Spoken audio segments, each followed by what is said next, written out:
Bonjour à tous, bienvenue pour ce Stratégix numéro 33. Alors aujourd'hui on n'aura pas un exercice de stratégie, on en aura deux issus de la même partie. Donc maintenant vous connaissez le principe, je vous donne une position, donc celle que vous avez à l'écran, et puis vous avez les blancs, et ici c'est pas une combinaison tactique à trouver, c'est un plan, c'est des coups qui vont permettre soit de réaliser votre propre plan, soit de stopper celui de l'adversaire. En tous les cas, ici, vous faites pause et on se retrouve dans quelques instants pour la solution de cet exercice de stratégie. Alors, on va reprendre tranquillement le début de la partie pour voir comment nous sommes arrivés dans la position de ce Stratégix numéro 33. Donc, on est parti d'une ouverture du pion dame, donc D4, D6. Alors, c'est une ouverture très intéressante, on l'appelle vieille indienne. Donc, on peut tout de suite, avec E4, rentrer dans une défense Philidor ou une Pirque, mais on a des petits soucis si on se précipite et qu'on joue D4. Et bien E5 est un très bon coup dans cette variante. Ici, cavalier F3 peut être correct. En tous les cas, la prise, on peut se dire, tiens, je suis déroqué, etc. Et bien figurez-vous que cette finale, elle est légèrement favorable au noir, du fait qu'ils sont en capacité de pouvoir bien développer leurs fous, et les fous des blancs un petit peu bloqués. Donc vous pourrez la jouer contre l'ordinateur, regardez ça avec le répertoire d'ouverture, pour vous faire une idée précise de cette ouverture. En tous les cas, c'est extrêmement intéressant. Donc, quasiment, on va dire sa force cavalier F3. Et ça, c'est avantageux, parce que si vous avez envie de jouer D4, si vous avez envie de jouer, un système, par exemple, avec D6, du style est-indienne avec les noirs, Benoni ou Benko, non, mais Benoni, et bien ici, les blancs auront déjà joué cavalier F3, donc vous enlevez un certain nombre de possibilités, par exemple la samiche sur l'est-indienne, ou ce genre de choses comme ça. Ici, fou G4, la stratégie des noirs ici, elle est directe, C4, et ils ne cherchent pas, ils vont prendre le fou contre le cavalier. Donc l'idée de cette variante, c'est de doubler les pions des pions blancs, et de jouer ici sur la structure de pion. Voilà. Mais ici, bon, il y a déjà un avantage d'espace pour les blancs. C'est une stratégie qui ne fonctionne pas très bien ici. Dans ce cadre-là, l'échange de la pièce, quand même, c'est pas terrible. Les blancs ont déjà le centre, et puis finalement, les noirs n'ont joué que D6. G6, donc là, il faut sortir quand même le fou de case noire. Cavalier C3, fou G7, fou E2, tranquillement. Et ici, on a cavalier H6 qui a déjà été essayé dans cette position. Et donc là, on arrive sur la position de cet exercice de stratégie. Alors, je ne sais pas ce que vous avez pu voir ici, peut-être petit roc direct. Le problème de petit roc, c'est que sur petit roc, eh bien, en fait, les noirs obtiennent ce qu'ils veulent. C'est-à-dire qu'ici, ils obtiennent une pression sur le pion en D4. Si on défend avec le fou, eh bien il n'y a plus de paire de fous, même si les pions sont dédoublés. Bon voilà, et puis on va avoir une ouverture assez réussie pour les noirs. Donc ici c'est obligé de pousser D5, et ils vont essayer de jouer E5 ici, encore une fois, pour essayer de gêner au maximum la paire de fous de l'adversaire. Stratégie à risque, mais en tous les cas c'est ce qu'ils veulent essayer de faire. Le problème c'est qu'H6 c'est un très mauvais coup, mais il faut pas avoir peur de jouer un coup. Et ce coup, en fait, c'est G4 ici. Alors là, effectivement, ça fait peur à beaucoup de débutants de jouer G4. Mais en fait, ici, on va partir du principe qu'en fait, le seul coup intéressant pour les noirs dans cette position, c'est cavalier F5. C'est cavalier F5. On voit bien que ce cavalier n'a plus d'avenir. Il est obligé d'éventuellement retomber, de revenir sur G8 pour revenir en F6. Et là, auquel cas, on aura un avantage d'espace et la paire de fous. Et la paire de fous, vous savez qu'elle navigue très très bien au sein d'une position ouverte, où il n'y a plus les échanges centraux, les pions centraux, où il y a eu des échanges. Et en fait, les pions doublés, il ne faut pas en avoir peur dans ce cadre-là, parce qu'en fait, on va avoir la paire de fous et on va la faire vivre. Ici, en ramenant le fou sur case noire, le fou va très bien naviguer. On peut même à terme envisager peut-être un grand roc. Mais ici, de toute façon, les noirs n'ont pas de pièces pour nous attaquer, donc pas de problème sur ce côté-là. Pareil, les pions doublés, finalement, effectivement, on peut avoir un affaiblissement sur case noire, mais ici, le pion bah, le pion qui est ici ne fait que ça change pas grand-chose en fait. Donc ici, le coup, c'était G4. Et après G4, les blancs prennent un avantage décisif ici. Hein.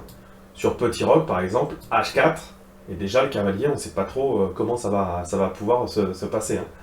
Même on peut imaginer à terme fou G5, la dame qui vient en D2, voilà, c'est le plan classique dans les défenses pièges, mais en fait ce cavalier est complètement enfermé. Ici, c'est quasiment l'avantage d'une pièce pour les blancs dans cette position. Et la seule partie qu'on trouve dans les bases de données sur cavalier H6, c'est petit roc qui a été joué, ici cavalier F5, et les noirs sont parvenus à faire match nul, je crois. Voilà. Donc, il ne faut pas avoir peur des pions doublés, il ne faut pas avoir peur de temps en temps d'affaiblir son aile, voilà, si on stoppe le plan de l'adversaire.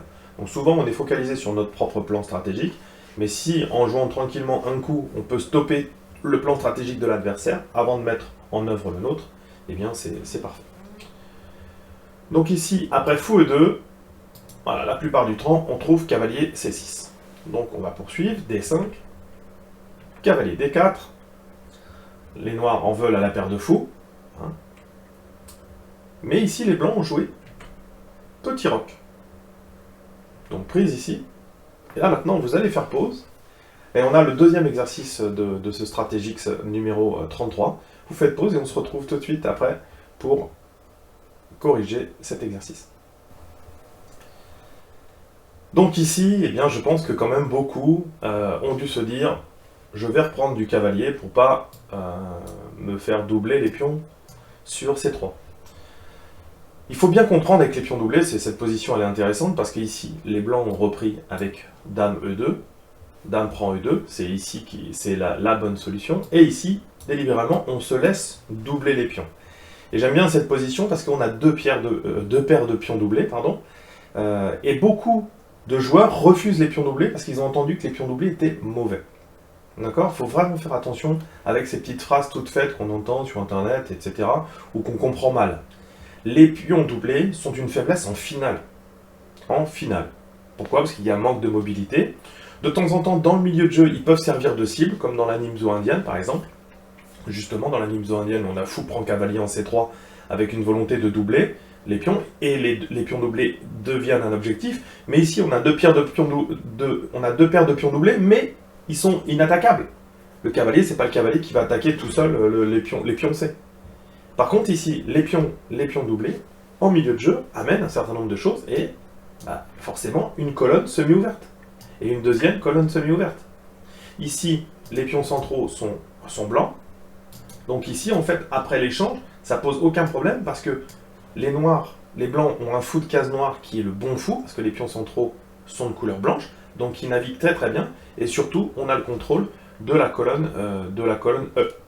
Voilà. Donc les pions doublés sont mauvais en finale, effectivement, manque de mobilité, difficulté des fois à se créer un pion passé, des fois en fait on appelle ça une majorité un peu diminuée, mais ici en fait on va avoir beaucoup d'activité pour les pièces blanches malgré les pions doublés ici. Donc la moralité de ce stratégique, ce que je voulais vous faire sentir et toucher du doigt, c'est qu'en fait attention avec cette idée reçue que les pions doublés sont mauvais. Les pions doublés sont mauvais en finale, mais bon, avant la finale, Dieu a mis le milieu de jeu. Et donc, dans le milieu de jeu, eh bien, ça fait des colonnes semi-ouvertes pour nos tours, et on va en profiter. Et ici, on a un petit problème, parce qu'on sent bien que si les noirs veulent faire, par exemple, cavalier F6 ici, eh bien, on va avoir un contrôle sur case noire. Donc ici, c'est juste pas terrible, le fou est parti, donc pas terrible. On pourrait même avoir éventuellement tour B1, tour ici. Voilà. Ils ont joué dame D7 dans la position. Tour E1. Donc là, ici, le roc, il est quasiment impossible. Parce que même si on vient faire cavalier, encore une fois, cavalier F6, on va pouvoir faire fou G5. On ne peut pas roquer parce qu'il y a le pion E qui est en prise. Donc ici, dans la partie, il a opté pour roi F8. Et puis là, malgré les pions doublés des blancs, on se doute bien qu'il s'est passé, il y a eu un petit problème pour les noirs dans cette position. Donc quelques coups supplémentaires, A4, A3, fou E3, on voit bien l'avantage des pièces. Ici on va avoir une superbe case avec fou D4. Voilà. Encore une fois, là on améliore la position de nos pièces sur un avant-poste. C'est pas vraiment un avant-poste parce que Il y a le pion C et le pion E. En tous les cas, le fou est positionné au milieu de l'échiquier. Il est juste extraordinaire ici. Cavalier F6. Dame E3. On voit qu'il y a un contrôle des cases noires total de la part des blancs dans cette position. Je vous mettrai en lien de la description cette partie pour que vous puissiez aller l'analyser sur Lichess. Écoutez, eh bien, merci d'avoir suivi ce Strategix numéro 33. N'hésitez pas à laisser vos commentaires. Les exercices de stratégie, les Strategix sont classés de deux manières sur le site internet, soit de manière chronologique, vous les faites dans l'ordre, vous ne connaissez pas le thème, et du coup c'est très proche de la réalité d'une de vos parties, où il n'y a pas une petite voix pour vous dire « attention, c'est fou contre cavalier, attention, c'est les pions doublés, etc. » Et puis un autre classement, ils sont classés par thème, donc vous pouvez retrouver directement les thèmes. Donc par exemple ici, on aura le thème des pions doublés, et puis on pourrait même éventuellement mettre fou contre cavalier après. Voilà. Merci encore. Écoutez, donc le site internet www.chesstrainer2000.com. Allez sur les réseaux sociaux, Facebook, Twitter, comme ça vous êtes avertis. N'hésitez pas à vous abonner à la chaîne YouTube, la petite cloche si vous voulez avoir les notifications sur les dernières vidéos qui sortent. Donc le Stratégique sortira tous les vendredis à 18 h à partir de maintenant. Merci, travaillez bien, soyez courageux, à bientôt. Ciao, ciao.